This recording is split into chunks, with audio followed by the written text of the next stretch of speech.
Hello and welcome to What the F*** Just Happened Today, your essential guide to the daily shock and awe in national politics. I'm Joe Amditis. Let's get to it. It's Thursday, December 15th, 2022. Welcome to day 695.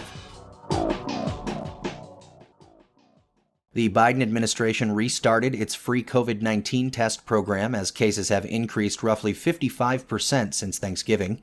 Households can order 4 free tests at covidtests.gov. The program was paused in September after distributing more than 600 million tests, which had put the administration on pace to deplete its stockpile before the winter without new funding from Congress. Meanwhile, Florida Governor Ron DeSantis asked the state's Supreme Court to convene a grand jury to, quote, investigate crimes and wrongdoing committed against Floridians, end quote, related to COVID-19 vaccines. DeSantis provided no specifics about what wrongdoing a grand jury might investigate, but suggested that pharmaceutical companies need to provide more data so independent researchers can study the side effects of the vaccines. He also shared plans to establish a public health integrity committee to counter CDC guidance, baselessly claiming that, quote, anything they put out, you just assume at this point that it's not worth the paper that it's printed on, end quote. Dr. Anthony Fauci, meanwhile, says he doesn't have a clue what DeSantis hopes to accomplish.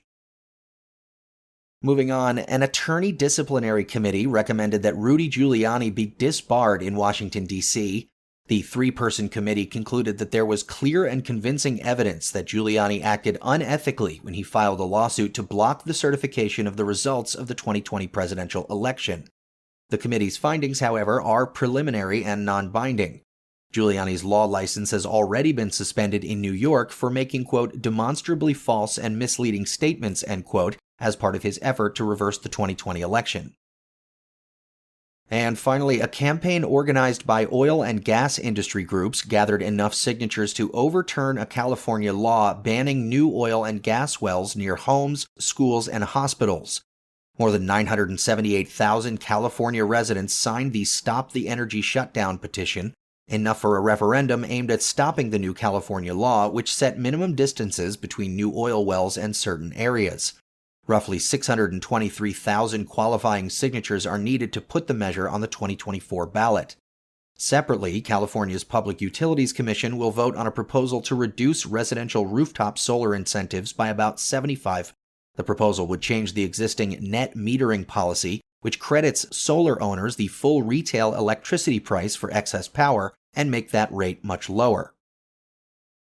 And in the polls, Quinnipiac says 31% of voters hold a favorable view of Donald Trump, his lowest favorability rating in more than 7 years. 59% said they had an unfavorable opinion of the twice-impeached former president.